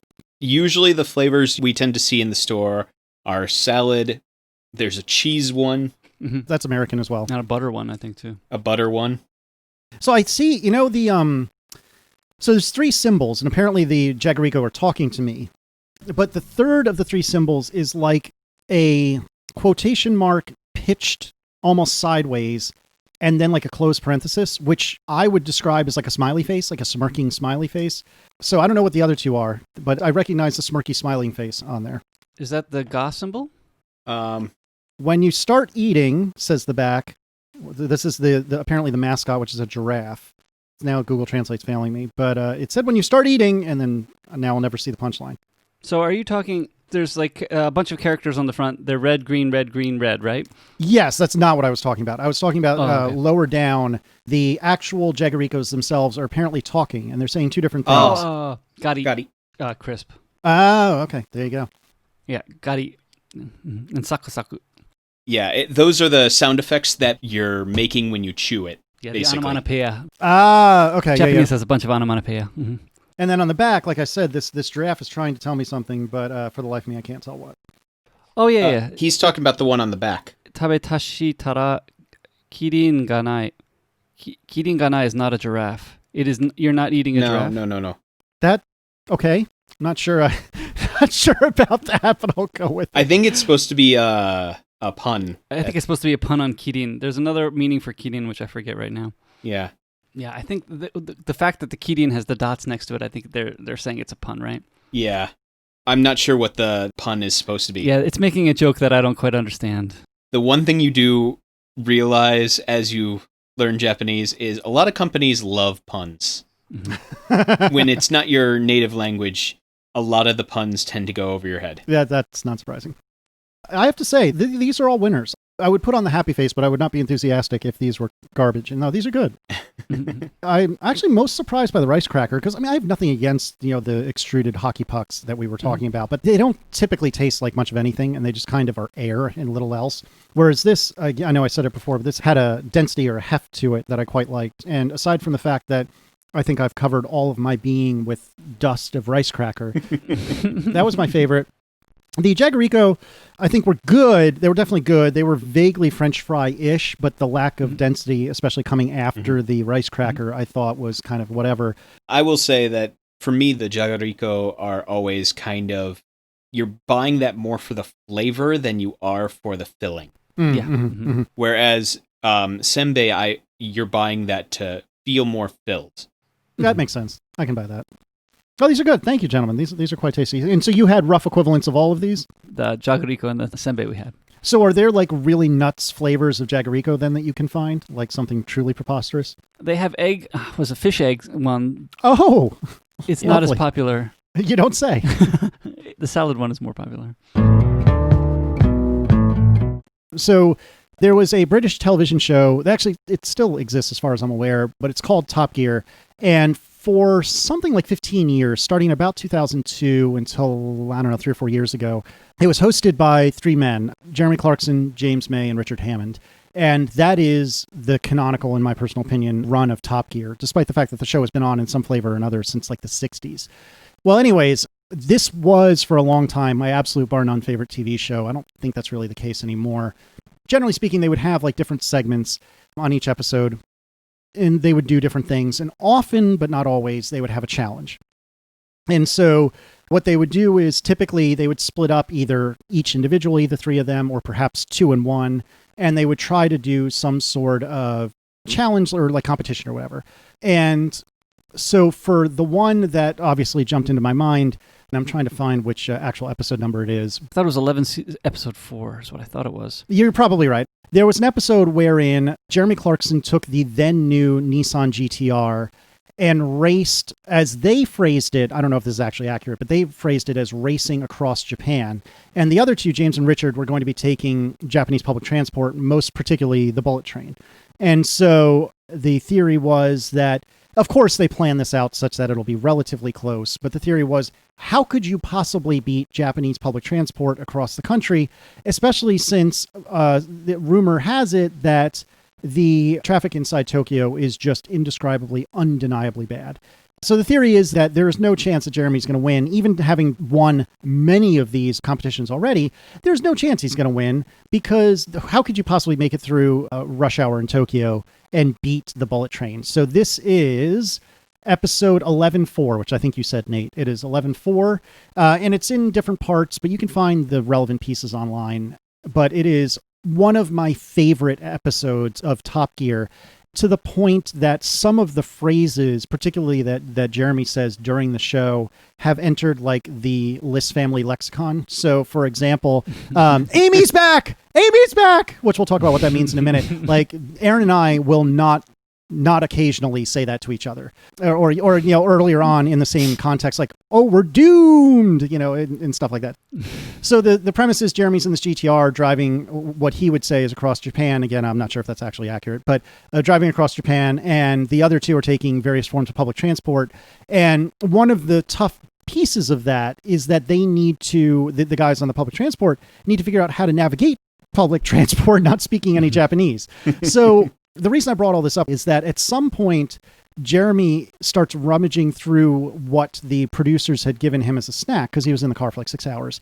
And he holds up like this itty bitty crab that's like a centimeter or two long, an entire crab, and just pops that in his mouth. And apparently that's what he was supposed to eat. You just eat an entire crab. And later on in the same like segment, he takes what looks like, what did he say? He said, it's a fish lightly killed. And then he starts eating that. And it always just struck me as so darn funny. Are the snacks like that? Are the snacks that in Japan? They do have those. Mm-hmm. Are they good? Like, how does that work? The crab one is interesting. I have not had the crab, but I have had the fish. It's not something that everybody eats. I mean, it's not. I don't see them too popularly in Japan, but people do eat them. I think I see them more as drinking snacks. Oh, interesting. Yeah. Usually when I've seen them, Little story. When I worked at the Japanese public schools, every year, the end of the year, we would have what was basically the end of the year party where all the teachers would get together and go out to a big drinking celebration party. Oh, that's my cup of tea right there. One of the amazing things about it was always seeing the really professional, very serious people turn loose, get completely loose. But yeah, that's where I've seen these specific snacks eaten the most, is where basically it's just kind of finger food while you are drinking an inordinate amount. Interesting. And so there's like a bowl of just lightly killed fish and crab just sitting there? Among other things, but depending on where you're at, because some places, instead of like those kind of finger food snacks, they'll bring out karage, which is fried chicken. Oh, okay. That's more American taste right there.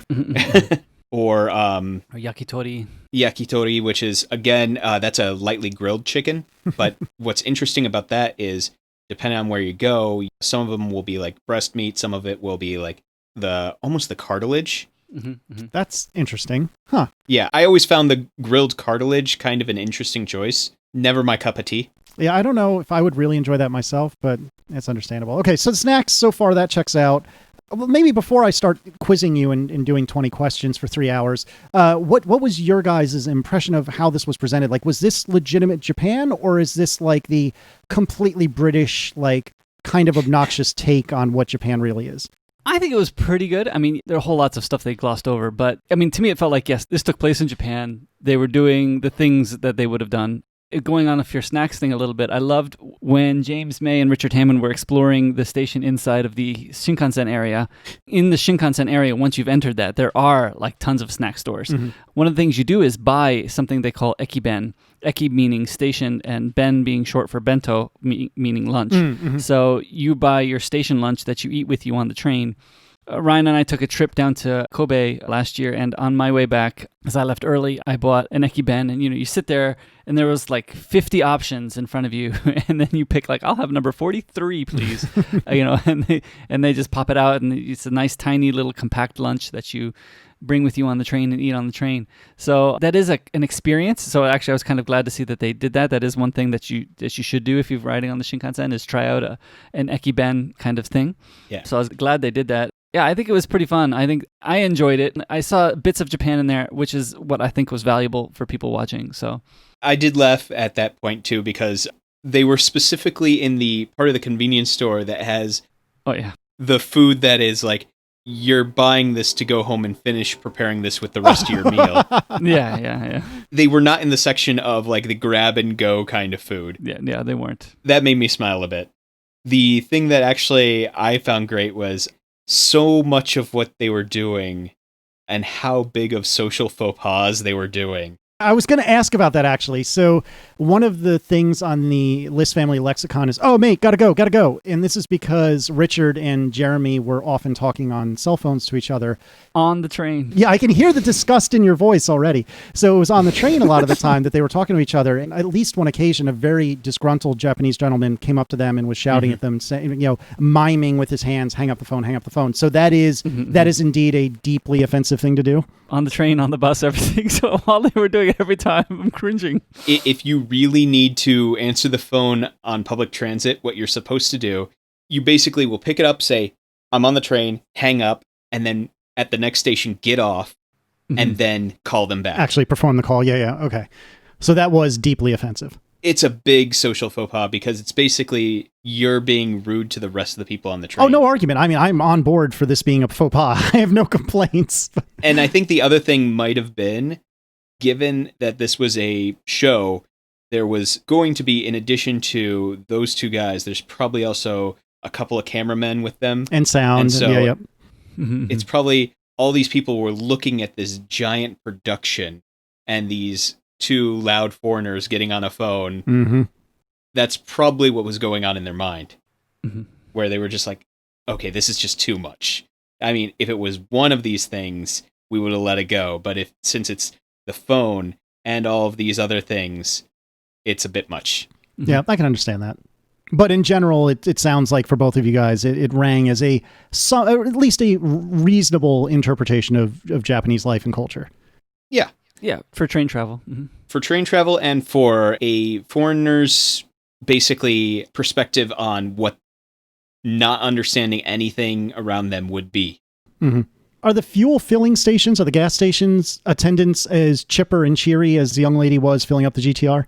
I think, yes. I think she was especially cheery because she saw all the cameras probably. Sure. But yeah, the amount of service in Japan is extremely high. And I feel, going back to America, I feel like almost shunned sometimes going into stores. It's like, you don't even want to talk to me. Aren't you the salesman? But in Japan, the amount of service is very high. And, the customer is king mentality is extremely high. So the gas station attendants are always like super happy to help you out. It's very nice.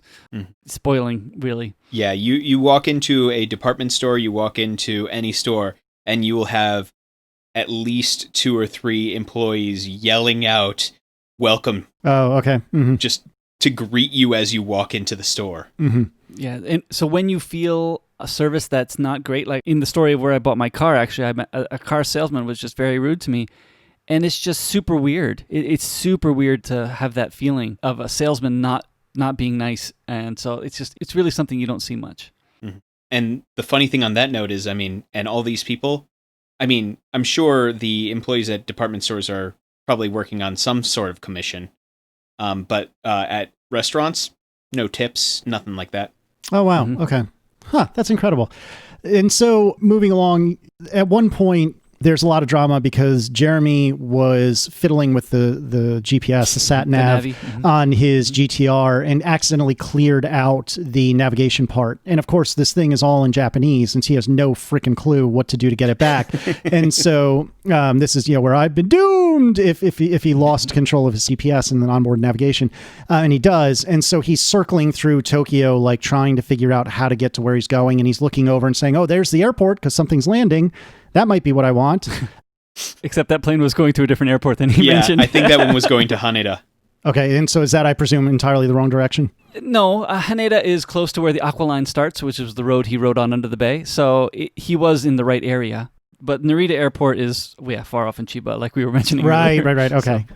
So eventually he does get the sat nav back, and then that's when you hear, because he had called the satellite navigation Amy, that was his name for it, and so eventually he just is mashing buttons on the screen, and finally he gets it back, and then you hear Amy's back! And so that's something that Aaron and I will say to each other. Which I'm very curious about, because it's not like you can mash buttons and get the Navi to work. Yeah, I have no idea. I'm wondering, I wonder if there's a little producer help. I would assume so. But yeah, and so meanwhile, I think it was around the same time that this is happening, James and Richard are running through one of the bigger, I think, public transport stations in Tokyo. Which one was this? They were Yokohama? Yeah. From Shin Yokohama to Yokohama. So one way or another, they have to buy the tickets and then figure out which train to get on. And I don't know how much of this was synthetic, but they knew they had to run. And so they hop on this train, and then they're looking at the display on the side of the train, and they know if one of these lights is the next light to come on, they're good. And if the other light is the one that comes on, they're not good. And so there's like this very tense moment as they're watching this train. So is this a train that you're familiar with? Is this a plausible narrative from what you know? If you can't read, yes, very plausible. Because running down to the platform and just jumping on the train to hopefully you got in the right direction is something I think I've done once or twice, but usually I know where I'm going. I've done it in the past month, and I did get on the wrong train because I was not reading as I was running down the stairs because it was about to leave the station, so I just ran straight into the door and jumped on as the door was shutting behind me, and then look up and go, I'm on the wrong direction. Now, is the public transport by like mileage where you're paying for that mistake, or is it more like New York City where once you're in, you're in? Once you're in, but you do pay by how many stations you go. Interesting. But okay. you only pay by when you actually scan out. I gotcha. Okay. Yeah, the distance from where you got on to where you got off. So, for instance, one of the tricks I've played once is Tokyo has a loop around. It's a green loop around the city. It just makes one big circle. It takes like an hour and 1 minute to go all the way around. I love that you say an hour and 1 minute. Like to me, like in America, that 1 minute would even make any difference at all. But no, because in America that would be anywhere between 50 and 75 minutes. But yeah, I'm with you.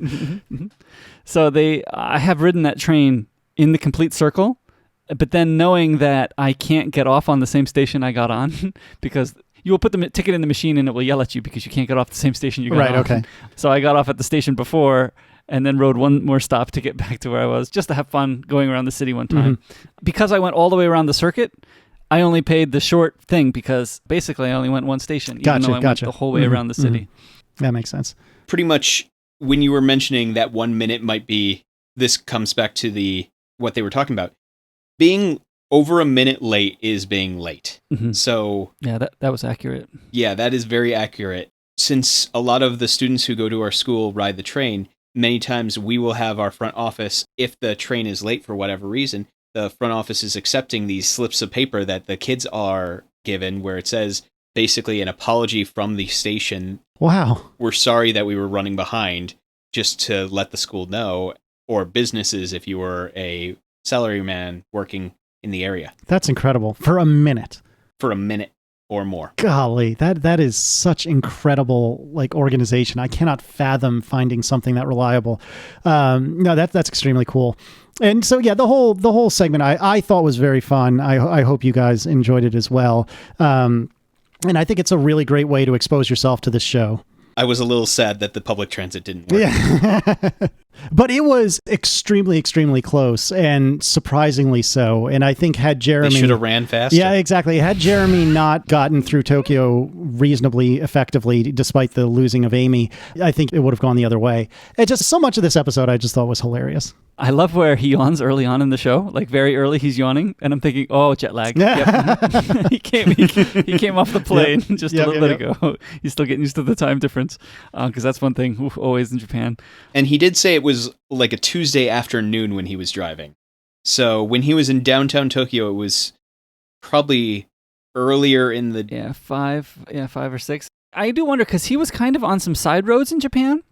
And where he was coming off, I mean, he probably was taking the Joshinetsu. You can go all the way from the Joshinetsu all the way on the Aqua Line on highway. So I'm a little bit curious as to why he was on some side roads. They must have programmed his Navi to take him somewhere slightly different than just straight through. They wanted him to go into the roads of Tokyo. Right. Very interestingly, riding the C1 and the C2 highways, which are the circle roads, C1 is a fairly tight circle in the middle of Tokyo, and C2 is a wider circle, more encompassing Tokyo. But those roads, especially the C1, when you ride it, have you played Mario Kart 64? Have you ever played that? The Toad's Turnpike Road? Yes. When you're driving Toad's Turnpike and there's all those big trucks and you're flying through with the go-karts, the problem is with driving in Tokyo roads is everybody's flying at 60 miles an hour, but you're bumper to bumper and flying, and there's no shoulder, and it's a bit scary sometimes when there's a lot of traffic. You feel like it is that game, and you can't touch, right? No touching. Nobody touch my car. I sure hope you don't. Yeah, exactly. Sometimes that can be quite scary, and the turns are tight. Every turn is real tight. Yeah, it's I feel like I'm playing a video game when I'm driving those roads. And my wife, when she sits next to me, she can't do anything else when we're on the C1. She is constantly watching the road. I can imagine. But yeah, when he drove, it didn't seem that busy. And he was driving. He must have come off because he wasn't on the C1 that much. It is fun driving downtown Tokyo, but sometimes it is scary. I personally was very surprised that he made it through with that little traffic. Yeah. It seems like nobody involved with the show expected it to be that easy for Jeremy to just blow through Tokyo. Yeah, so it was lucky for the production he lost Amy. Yeah, exactly. And they've said many times, they schedule it and plan it such that it should be a pretty close race, because otherwise where's the fun? But this one was extremely close. There's one other that they did. They raced from Britain to the Swiss Alps for an alleged ski trip. And I think James and Richard flew for some of it and then took buses and trains and whatnot after. And Jeremy drove a Ferrari, if I'm not mistaken. And spoiler alert, I won't tell you who won, but suffice to say, the two guys, Richard and James, were walking up to the hotel they were going to finish at as Jeremy drove near them in the car. And I'll let you figure out whether the car had to meander to get there, whether the car could take a straight shot, and who won. But it's at some point, they were like, no, really, we looked at timestamps, we looked at time codes, it was that close, which is just incredible to me. The only other question I had about it, since I have you guys, is do the Japanese really stand in perfectly queued up lines to get on and off the train? That's incredible to me. The trains always stop in the same spot, right? Being someone who worked in New York City, right? Everybody stands, one level deep on the platform, right? Because you don't know where the train's going to stop. Right, exactly. But in Japan, trains stop on the dots. There's a line on the station platform where it shows you where the door will stop and open. Sure. In fact, so much so now that most stations now have, you didn't see it in any of this show, but most stations now have guardrails where there's a door on the platform that will open, and then the door on the train will open also. So it's kind of like an elevator door in that way. And so the trains have to line up at specific points for those doors to open on both sides properly. Sure. I'm seeing the air date was 2008, so I think a lot of those doors were installed after that point. Yeah. The Aqua Line, where he drove under the bay, that's a very nice road. I drove that to Chiba one time because we were staying at a hotel in South Chiba, and so I crossed the bay at the Aqua Line, and where he pops out under the water, it feels like the Chesapeake Bay Bridge tunnel. Yeah, absolutely. It feels similar to that, except there's only one under and over, where Chesapeake Bay Bridge is like a few, right, I think? Yeah. Coincidentally, the place we've been vacationing the last couple of summers, we have to go through that. And if you're not familiar, it goes from the main part of Virginia to this peninsula that is not connected to Virginia via land. It's only connected by this weird bridge tunnel thing. Now, we could alternatively drive up and around, like up through Maryland and down and over to the east and back down again, but that would be literally twice as far. And so instead we take this Chesapeake Bay Bridge tunnel, and it's like, it's a bridge, then a tunnel, then a bridge, then a tunnel, then a bridge, then a tunnel, or something like that. It's a series of them that's something like 15 or 20 miles. And it is extremely cool because it's, at least in America, that's an extremely unusual thing to see. And so it's a very, very cool thing to drive through. So the Aqua Line is similar. It starts, well, from Tokyo end to Chiba. It starts as a tunnel and then pops up as a bridge. But the rest area right in the center where he pops up, you can see like there's a structure there. And that's a pretty fun rest area. And it seems most people stop there. But of course, Jeremy was probably in no position to stop there. He doesn't want to waste time there. But we stopped there as a family when we went through, and that was quite fun stopping at that rest area there. That's awesome. And the other thing that I noticed about the episode that really stood out to me was the beginning of his trip is very similar to a lot of trips that I've made, basically towards the west, where you're traveling into a mountain and then pop out, and then into another mountain and then pop out. Oh, yeah. Mm-hmm. Because pretty much going through... So we've said Chiba a couple of times. That's the state that's to the east of Tokyo. But if you go to the west, you go towards Yamanashi, which is basically a whole bunch of mountains. And so you'll start to go through a bunch of tunnels that have just basically drilled straight through the mountain.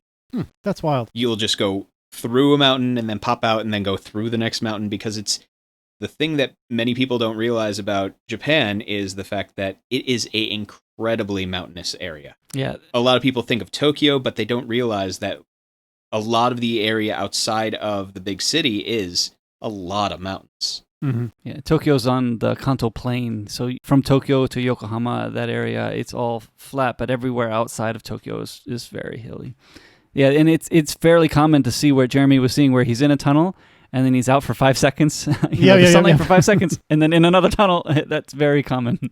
I'm glad it's not a bunch of BS, because I think as I watched the show, when I started paying attention to it when I was in college, and as I kept watching, it became more and more obvious how staged it is.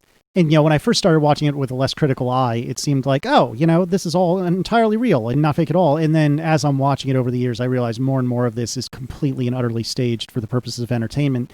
And so I'm glad to hear that, as best as you two can tell, this feels as though it wasn't complete and utter BS.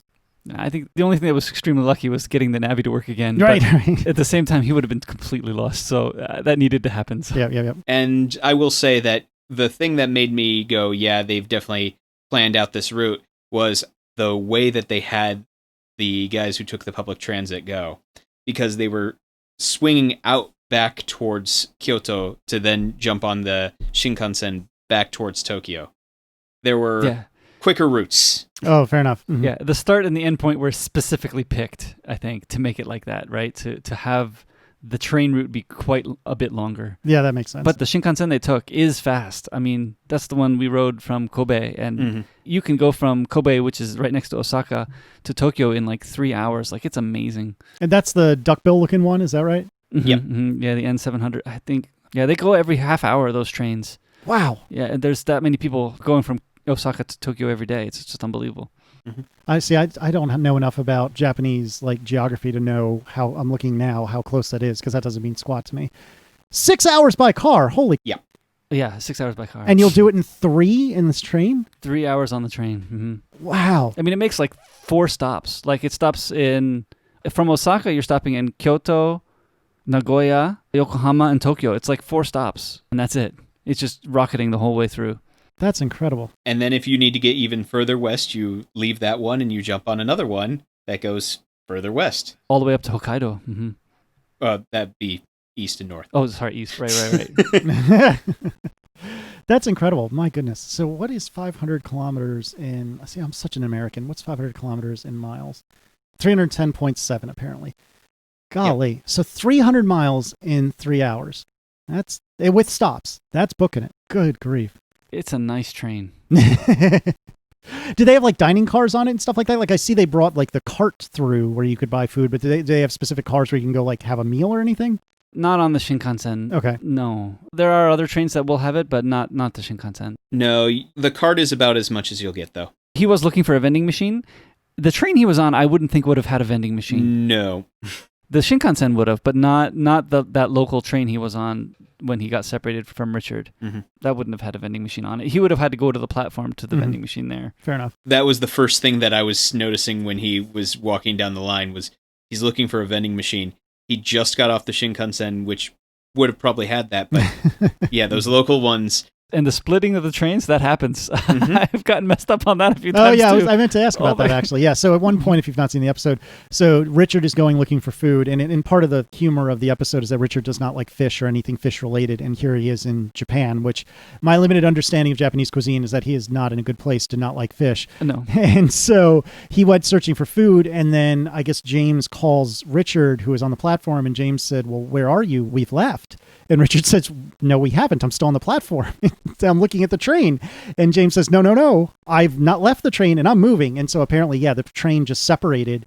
And the part that James was on kept going. And the part that Richard was on did not. And so I don't know how they resolved it specifically, but they eventually did resolve it. Yeah, well, probably another train will come along, but that is the situation that they would be in. I mean, that I think was played accurately. Another train will come along in 10 minutes, but that does mean your bus transfer is really tight. Right. So that was played fairly accurate. A bit of a story time. Back when I was teaching English at the school, one evening I went out to hang out with some friends and ended up needing to take the last train back. Otherwise, I was going to not make it.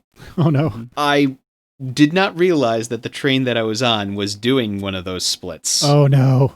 And the half that I was on stopped, and the other half was the last train. Oh, no. Back home. So, I ended up getting stalled out at a station where I sat on a public park bench until the first train in the morning. Oh, and then had to make it back home, quickly change clothes, and go to work. Oh, no. Oh, that sounds absolutely dreadful. Oh, because paying for a taxi home would have been horrendous. It would have been at least $500 from where I was. Holy cow. That's not messing around. It's cheaper than that to go to Dulles, which is a 2-hour drive. Mm. Oh, my word. The thing with taxis in Japan is if you go basically what is the equivalent of a one fare distance, they'll say how far a distance it is for each of their increments. If you go one of their fares or less, it's not bad. Mm-hmm. But then it just skyrockets after that. Mm-hmm. And the further and further you go, the faster it rises. Yep, that makes sense. God, that's tough. That does not sound like a fun evening. Oh, it wasn't. I don't remember much of the next day either, because I had somehow gotten through the classes, and I sure hope the kids learned something that day. Right. Oh, my word. Yeah, well, we all need those moments when we're younger so we can learn not to do it as we're older. You know, I learned not to risk it on the last train. So can you reliably just always go to like the front 3 cars or something like that, or is it more complex than that? That would be a safe bet. It would be a safe bet, but... Well, it depends on if the station is a pull-in and turn-around station, I guess. There's not that many of them, but there are a few of them, especially in the country. And then, of course, there are other stations that, depending on which line they're on, it's viewed as the terminal. Interesting. And some trains will, like when they split, the other half will go in a different line. Oh, gosh. I mean, again, they're making announcements over the loudspeaker, so I've learned to listen for those particular announcements. But it mostly happens on country trains. It doesn't happen too often on inner city trains. So because they were going further south in Yokohama, that's probably why they got it. Actually, the line near us does that at a certain point where most of the lines go towards Ikebukuro, but a couple of them actually will curve down towards Shinjuku. and then go further south into Tokyo proper. That's crazy. I'm really, really glad that you guys enjoyed this. And actually, there's a bunch of stuff we're not going to have time to talk about that I wanted to discuss and ask with you. So I'm just going to have to invite myself back sometime. And when you come visit in person, we'll let you know. Oh, that sounds good. Maybe in 15 years when we're allowed to leave the country again. When foreigners are allowed back in the country, we'll let you know too. Yeah, exactly. You know, clearly America's just going to get their stuff together. I'm sure November will be clear sailing and nothing will go wrong. Nothing will ever go wrong. Oh, God help us all. Sometimes it's nice to be a little bit distant from America. Oh, Sometimes what I wouldn't give to have a little bit of distance right now. Here's the problem. The class that I teach, I'm the politics teacher. Yeah. Oh, no. Oh, that's uncomfortable. That's extremely uncomfortable. I'm so sorry. Yep. This is going to be an interesting year. Good luck.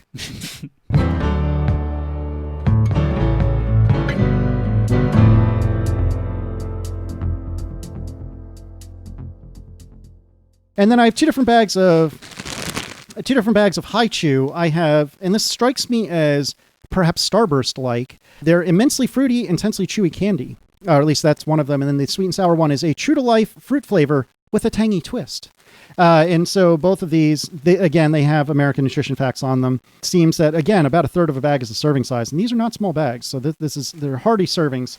I'm going to respectfully request that I start with the sweet and sour because I'm not the biggest sour fan. Like, not to say it's a problem or anything. It's just, it's not my favorite. Mm-hmm. So there's actually no indication on the front of this that it's from Japan. However, on the back, written in English, of course, it says how it all began. Haichu was developed in Japan in 1975 with the goal of providing a candy that offered long-lasting real fruit flavors and a one-of-a-kind unique chewy texture. Since then, Haichu has become an international sensation and has been produced in over 170 flavors around the world. With the products available in a variety of stick and bag formats, there is a Haichu option for everyone to love. Chew on this, it says. No synthetic colors, made with concentrated fruit juices, and then stuff about what's inside it. Wow, they've very Americanized it. That's pretty amazing. That's a lot of English on there. This podcast not brought to you by Haichu. Right, exactly. All right, so I've got grapefruit, which I'm not the hugest fan of. I've got lemon, which I do like, so maybe I'll try that to try to set myself up for success here. These are all individually wrapped, right? You can tell which one they are. Mm. Oh, and there's watermelon, actually. So let me get one of that. Actually might be the winner. Let me try that, because of the three, watermelon's my favorite. All right, so there's a little individually wrapped one. All right, so again, strikes me in texture and squishiness as very similar to Starburst. However, rather than a like extruded rectangle, this is a tube with a pink outside and a slightly worrying white streak through the inside. I'm not sure what to make of that. Should I consume it all at once? Should I take a bite? Like, what's the recommended approach here? All at once, probably. All at once. Okay. Yeah. All right, here we go. Down the hatch. Very watermelon-y. I think that's fair. Extremely chewy, as expected. Pretty good. Yeah, I like Haichu is one of my favorite Japanese candies. I usually relate it very closely to a taffy. Mm-hmm. Yes, actually, that's a much better comparison than Starburst. You're right. That's good. The flavor hasn't immediately disappeared either. I haven't had a Starburst in forever, but I will say that when I do eat them, I'm sorry, this is terrible podcasting, but here I am. It's like chewing gum, where you have like a Big Red, in particular. If you ever chewed Big Red chewing gum, Big Red had this like burst of intense cinnamon flavor. For about 3 bites. Yeah, and then that's it. No, this watermelon's sticking around. This is pretty good. No, yeah, I feel like Haichu is a lot less plasticky than Starburst feels. Yeah, I think that's fair. It's unfortunately a big knock on Starburst, perhaps. But yeah, this is good. I'm going to be picking it out of my teeth for the next 2 hours, but it's good. Should I double down and try a lemon, or do you want me to go straight to the other stuff? No, you can go to the other stuff. I feel like I bought the Haichu more that you can just share with your family. Yeah. Oh, the kids are going to go nuts over this. Oh, yeah. Oh, these are gone in my house in no time, I tell you. Can't leave them open. We got the Haichu. This looks like, from what I can tell, looks like the standard issue Haichu. So this is orange, pineapple, and mango. I'm not the biggest pineapple fan. Mango I can take or leave, but orange I love. And you know how when you have like fruit snacks as a kid, there would be like the purple one and the red one and the yellow one and the orange one. Orange was always my favorite, so I'm going to go straight to the orange here. Similar packaging, same idea. So we're going to open this up. Oh, the kids, I don't know how well my kids would do with opening them. All right, now this is a little alarming visually speaking. So now the white stuff is on the outside, which is a little odd. The orange is not orange. It is in fact yellow on the inside. And I'm verifying I did indeed choose the orange Haichu. But given the experience so far, I'm having faith. So I'm going to put this one down the hatch. Yep, definitely orangey. Very chewy. Actually, The flavor's good. It is orangey. I'm more impressed by the watermelon one, though, which is surprising because I'm such a sucker for orange-flavored stuff. I've done the very scientific study of trying all of the haichu, and the way the colors are does not matter at all. Yeah, there are some times where the color's on the outside and the white's on the inside, and there are some where the white's on the outside and color's on the inside, and doesn't matter. They all taste very good. You did say that the watermelon one was the sour one, right? That's correct. Well, sweet and sour. Might be sweet in the sour mix, yeah. Ah. No, so there's watermelon, lemon, and grapefruit in that one. Haichu they have a lemon one. I don't think it has it in this one, but there is a lemon that has like globules of like it's kind of like Pop Rocks kind of things. Mm-hmm. And that one I really like. I'm a fan of sour stuff, so I might be biased. I'm not one to often seek out a taffy-like thing, but if I were to seek out a taffy-like thing, those are quite tasty, much better than Starburst. Whoa, what happened? I think you just cut out. Can you hear me? Oh no! I can hear you. I can't hear Casey. Now you have a gift of me talking to myself when you go to edit this. Hello? Welcome back. Hi. Hello. I don't know what I just did. I didn't think I touched anything, but if I touched something, I'm sorry. I've left the recording going, so hopefully it won't be ruined. Let me just reboot that whole thing, and then this way it'll give you a clean edit point. I hear you, and I hear Nate, but apparently... All right, how about this? Let me hang up, and I will join right back. Hold on one sec. This is the hardest time we've ever had in FaceTime, huh? Hi, FaceTime. Actually, I'm going to send you a Synology file share link so that you can just send it straight. Can you do that on the input side? I've never tried it on the input side. I've only tried it there's a file request. Huh. Well, now I've learned something. All right, I guess the show was worth it after all. All right, well then, yes, please. Yeah, I'll be happy to drop it there. Yeah, I'll send you a file request link so you can just drop it off in my Synology. It probably will take a bit to upload because of the ocean in between. Whoa. I thought you guys had ridiculously fast internet there. Is that not how it works? I do. But the ocean, it's America. That's the problem. Oh, there it is. There it is. It took you 2 hours and 22 minutes. I'm impressed. That took longer than I expected. Fair enough. But yeah, when you do get the chance to come and visit Tokyo, let us know, and we'd be happy to meet up. Yeah, no, that sounds genuinely incredible. And I really want to, one of these times.